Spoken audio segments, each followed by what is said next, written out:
In the early 20th century, there began a period in entertainment now known as the Golden Age of American animation, which I would hope is pretty self-explanatory. There were a lot of studios making a lot of cartoons, and a lot of them were really good. During this time period, a lot of icons we associate with American culture were born, like Mickey Mouse, Bugs Bunny, and the AR-14. It was all great, kinda like the economic depression that was going on at the time. Like most things touched by mankind, the Golden Age had a dark side to it. And no, I'm not referring to fan fiction or fan art. I mean, you could probably find that stuff out there if you really wanted to, but I'd rather not think about it. Today I'm going to be reviewing some of the most bizarre Golden Age cartoons I could find on the internet, of course. And since there are a few angles to this video will be broken up into 3 categories. Part 1 will cover the less than family-friendly catalog of Fleischer Studios. Part 2 will go over some of the more absurd propaganda films from the wartime era. And in Part 3, I'll be taking a look at a few racist cartoons, because I really wanted to save the best for last. As you could venture to guess, what makes these particular cartoons so bizarre is that despite having all the color and camp of children's entertainment, they're not kid-friendly in the slightest. How do I say this? Picture Rick and Morty, except it's not a comedy, and is an independently produced series that got its start on Newgrounds. I mean, maybe that gives you an idea, but come to think of it, I'm not sure there's an actual way to prepare you for what you're about to see, so I guess we should just dive in.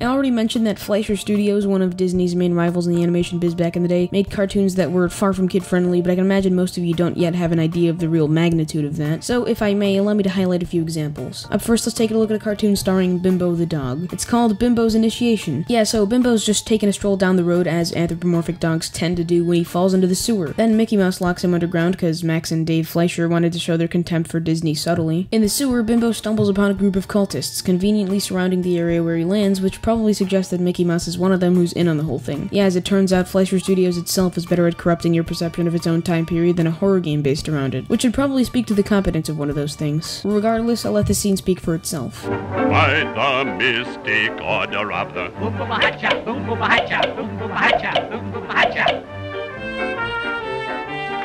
Wanna be a member? Wanna be a member? No. The rest of the cartoon consists of the Order of the Boom Booba Hatcha, torturing Bimbo until he decides to join, but there's a twist at the end that I think is worth sticking around for. In the meantime, I'll describe each of the torture methods used to coerce the cartoon dog into joining the underground cult. Sounds fun, doesn't it? So first he's dropped into a room that starts spinning to daze him, then it stops, a knife cuts through the wall, and the floor begins to rotate so that it can drag him into the blade, and it repeats this about 5 times. Shortly afterwards, a rope drops down into the blade wall rotation room, Bimbo grabs onto it, and then the knife cuts it and drops him into another, darker room. He finds a match and uses it to light a candle that sets another rope aflame, but this rope is holding up a spiked anvil. Also, his feet are stuck to the floor so he can't move. I don't know how either, don't ask me about it. He ultimately reaches my stance in realizing that everything he does is pointless because he's going to die eventually, and thus decides to cut the rope on his own, or at least that's how I interpreted the decision. So next, the cultists shoot him up to a group of doors, and through one of them he sees a bike, so he hops on, hoping to make a daring escape. But he can't move, and there's a machine that repeatedly slaps him in the butt. Weirdly enough, characters get slapped in the butt very often in Fleischer films. Also, things turn into mouths a lot. It's a little disturbing, and I'm beginning to think the Fleischers might have had a weird childhood. Next, Betty Boop shows up and tells Bimbo to follow her, but there are a million doors and he has to get through them all. When he does, a chute comes out, turns into a mouth, and swallows him. Then he goes down a spiral staircase with planks that pop up and smack his butt. Well, doesn't that just cliche my screenplay? It's 2 Fleischer tropes back to back. You know, I just had a thought. I grew up watching Tom and Jerry, so I don't think it would make sense to complain about the excessive violence on display here, but in Tom and Jerry, at least the context for the violence was always childish. When Tom gets shot in the face with a shotgun or falls to the ground from hundreds of feet in the air, a viewer may be off-put, but at least they can take comfort in knowing that the reason it's happening is because he's quarreling with a mouse that's living in his house. But when I'm watching a Bimbo cartoon and I see him being tortured, then subsequently remember that he's being pressured to embrace a cult, all jokes aside, I can't help but be unsettled. Whatever, I'm thinking about this too much. Some other nonsense happens, but then there's the big twist. Are you ready for this? No.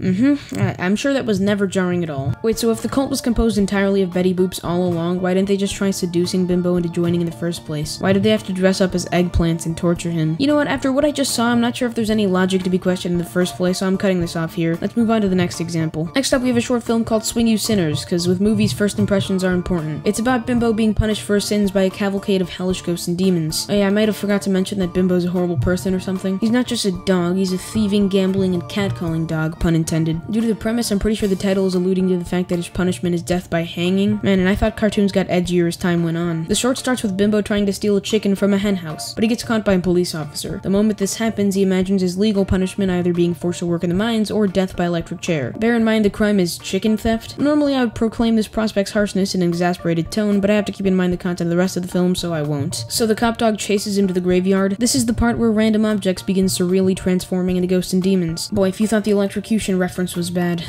well, you were right, but that doesn't mean it doesn't get worse. Because this point in the story marks the beginning of Bimbo's purgatory. Take a look, why don't you?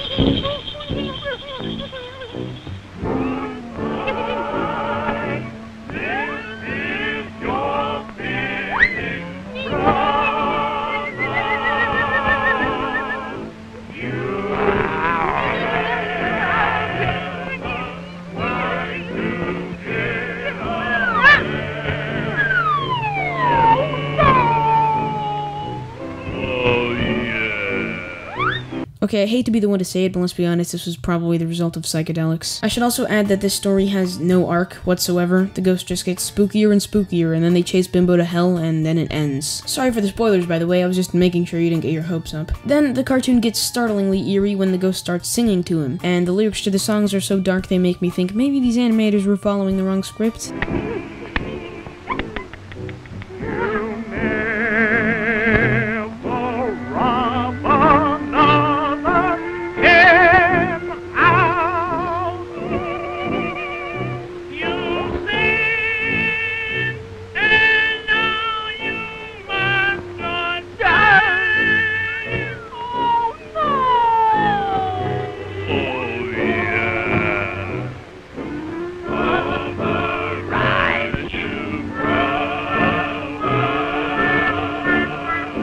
You needed it.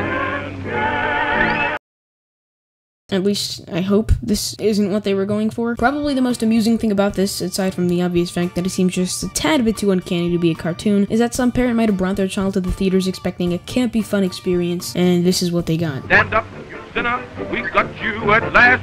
You can't get away, there's no time to play, your finish is going to be fast. Brothers and sisters, come on, get hot. We'll amputate your bodoyo and tie your bones in a knot. Yeah, at this point it just gets antic. Everything around Bimbo somehow transforms into a singing, dancing ghost. A chicken is demonically possessed to perform a scat solo while the barn around him is bending and contorting in a number of ways. Then the ghost chase Bimbo to hell where random crap flies all over the screen as the demons sing to him about his punishment to come. And then a big monster eats him and it just ends. Look, I know this isn't a Moana, but even I was surprised that this was the Fleischer's idea of closure. So those were the two main Fleischer cartoons I thought were demented enough to discuss extensively in this video, but before I move on to the wartime era, how about some honorable mentions? The Old Man of the Mountain is about an old hermit who lives in the mountains and literally strikes fear into the hearts of the townsfolk so much that when they hear he's coming, they evacuate the town. There's this one gag in the cartoon that's just about dark enough to sum the entire thing up. What's the matter? The Old Man of the Mountains.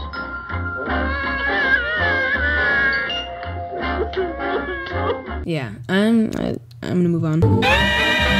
Is My Palm Red is a cartoon where Bimbo is a psychic who can tell the future, and in the beginning there's a scene of him worshipping a shadow. You might think that after what we've already seen that this would be relatively unobjectionable, but it never has any relevancy in the story again, so it's just kinda creepy. Minnie the Moocher, which is a title I'm sure had nothing to do with Disney, is about Betty Boop running away from home with Bimbo. When they get harassed by ghosts, they decide to hide in a cave because that's always the safest option you have. In the cave is an unsettlingly creepy ghost walrus singing a story about Minnie the Moocher, and the background art consists of contorted human faces. There are a ton of ghosts in the cave singing along, some of them demonstrating death by electric chair as they sing. Then suddenly a witch flies at the screen screaming, and all the ghosts chase Betty and Bimbo out of the cave, so they run back home. I'm gonna be honest with you, this one broke me. I don't even have a sarcastic remark to sum it up with, and that should speak volumes coming from me. Those are all of my honorable mentions. Don't forget to subscribe to Watch Mojo for more amazing content.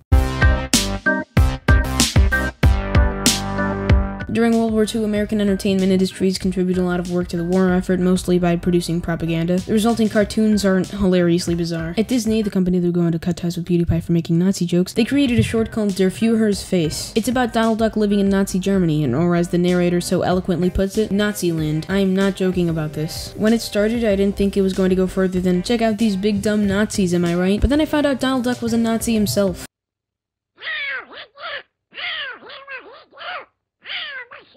Like, did no one think showing this segment before getting the main point across would give children the wrong idea? The thesis of the cartoon is that Nazi-land sucks, and for whatever reason, Donald Duck was the character chosen to demonstrate this. Of course, there's nothing wrong with that idea, but I think there are a few fundamental problems with how they chose to present it. For one thing, they make a point to show that the Nazis and otherwise denizens of Nazi-land are sheeple to Adolf Hitler by having them be forced to Sieg Heil basically every other second. Children were supposed to find this funny, and even if they understood the message, there was nothing in the cartoon that telegraphed the fact that they shouldn't do it themselves. Some idiot kid could have seen this cartoon and shown up to school the next day doing the Sieg Heil thinking it was hilarious. I mean, I was raised in the 21st century, so I may be a little biased, but I'm fairly certain that would have gotten at least someone in trouble. Anyways, most of the jokes in this cartoon center around how terrible life in Nazi-land is. Donald Duck wakes up to the sound of the Nazis parading around like buffoons, and he's forced out of bed at the crack of dawn. Then he has to eat cold, hard food for breakfast. He works at a factory where he makes bullets and bombshells for the Third Reich. I'm pretty sure at this point I don't even need to comment on that. The cartoon ends with Donald Duck waking up from a nightmare in Freedom Land. That's right, the entire thing was just a dream. The first thing I noticed was that the animators went out of their way to make sure it was always obvious where Donald was. It's almost as though they were creating World War II propaganda for children. In Nazi-land, everything is either covered with or built around the swastika, whereas in the US, he awakes outfitted with blue star-spangled pajamas and his bedroom is decorated with numerous American flags. You know, maybe this is the suburban preteen in me speaking, but I tend to suspect chauvinism when someone has more than one American flag in a single room. And if there's anything the media has taught me, it's that means the two locations in this cartoon are basically the same. Again, I'm not saying I disagree with the obvious intentions behind this cartoon, I'm just pointing out that they're obvious and it's kind of hilarious. Moving on, the next cartoon we're gonna look at was created on the Warner Brothers side of things. I wanted this to be the last one covered in this section because it absolutely takes the cake at this pageant of absurdity. Ladies and gentlemen, I present to you a Looney Tune sensationally entitled The Ductators. This cartoon is essentially an analogy for the rise and fall of Adolf Hitler and the Nazi Party. The setting is a barnyard and all of the world leaders are ducks or other birds. So you have your Hitler duck, your Mussolini goose, or should I say, Gooselini. No, you will not be getting an apology from me, I'm actually proud of that pun for once. Then there's your Hirohito duck, who has the greatest introduction in cinematic history, by the way. Are you Japanese a sapper man, sneaking on with a do? Just a Japanese a sapper man, I'm a little crazy too.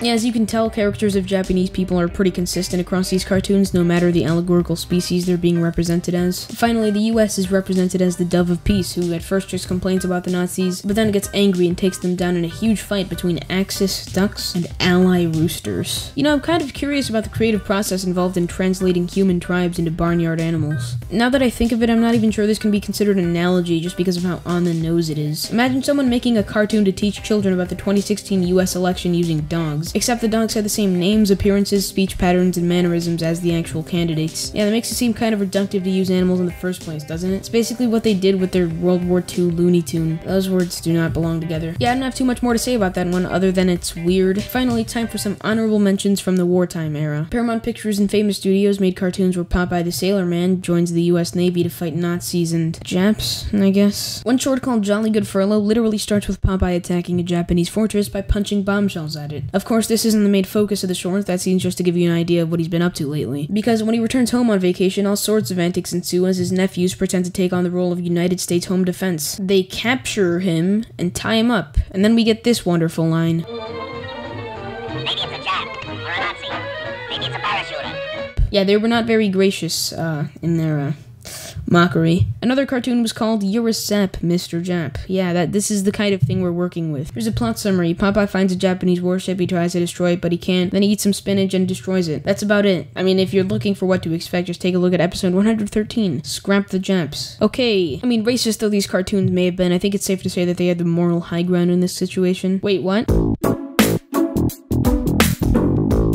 Of all the oddities we've explored today, I honestly think that the racist cartoons are the most peculiar. They aren't as tightly packed with offbeat content as some of the other tunes I've looked at in this video, but it's hard to imagine the source of inspiration from which their concepts must have been derived. These ones are peculiar because, while they're just as sinister as the war propaganda and morbid Fleischer tunes, they actually managed to capture a lighthearted and childish tone. It's hard not to see a sort of conflict of interest when you look at these fun children's cartoons representing ideals so diametrically opposed to the values of today's society. I mean, most of today's society, at least. Take, for example, a Walter Lantz production entitled Scrub Me Mama with a Boogie Beat. I don't even know anymore. It's about a poor town called Lazy Town, populated only by black people. All of its denizens are incredibly lazy. If they're not abnormally lanky, they're morbidly obese, and their lips almost always take up half of their entire face. I mean, they're drawn like aliens. I think you get the idea. White people didn't like them. This cartoon can essentially be summed up with the phrase, black people, am I right? There are a couple people just laying around doing nothing. This guy has a super late reaction to being stung by a mosquito. A dog has a late reaction to being stepped on by a cat. These two guys are fighting in slow motion. These gags aren't even funny. The Fleischer short films are really dark, but at least I can give them points for being insanely creative. There's just no imagination here. Basically, the conclusion to the quote-unquote story in this one is that a white woman, or a light-skinned black woman, I can't really tell, shows up to the port town, and all the men are super attracted to her, so they have like a burst of energy. Everyone celebrates her, then she sees the women washing their clothes lazily, and she teaches them how to have fun doing it, in song form. That ain't no way to wash clothes. What you all need is rhythm. What do you all mean, rhythm? I'll show you what I mean. In Harlem, there's a little place where everyone goes to see the way a washerwoman washes her clothes. This isn't entertaining, it's just annoying. Obviously, it contains pretty harsh racial stereotypes, that's why I'm talking about it here. What are you, stupid? Moving on, we have yet another magical musical Looney Tune called Jungle Jitters. Fun fact, this cartoon is one of 11 censored by the United Artists in 1968 because of its racism. Others include Uncle Tom's Bungalow, Coal Black and Disebin Dwarves, and I'm not reading that. This one's about a wacky, zany African tribe. It features all of the usual stereotypes on black people and more. It starts with a big gala featuring drums, a merry-go-round, and all-around savagery. So after the Africans finish their tribal dance, or whatever, this salesman dog shows up. You'll notice he has a voice uncannily similar to that of Bob Ross. After some more pointless and boring slapstick nonsense, he manages to get him because the Africans decide they want to cannibalize him. So they start cooking him, but then their queen, who's just a white lady with a malformed jaw, finds out he's there and decides she wants to meet him. She falls in love with him and decides they'll get married immediately, but when they have to kiss, Dog Ross is terrified of her putrid chin and runs away to kill himself. I'm not kidding, by the way. He throws himself into the pot of boiling water they'd prepared for him and says this. I hope they all get indigestion. I hope.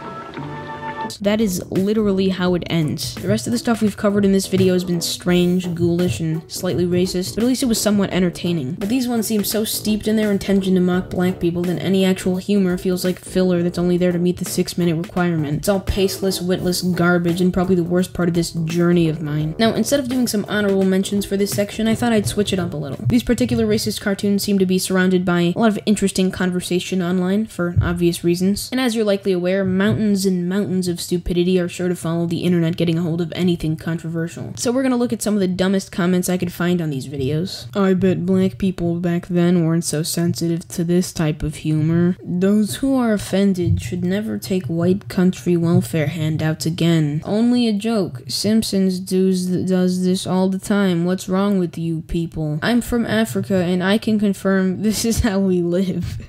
Matthew Santoro brought me here. So it's finally time for the video to end. Isn't that sad? Now, before I leave you all to your bleak, miserable lives away from the internet, I think I should give this video some sort of message. You know, a theme, so that it at least has the illusion of being anything more than pointless. Here it is. People are weird, don't let them make whatever they want. I said don't!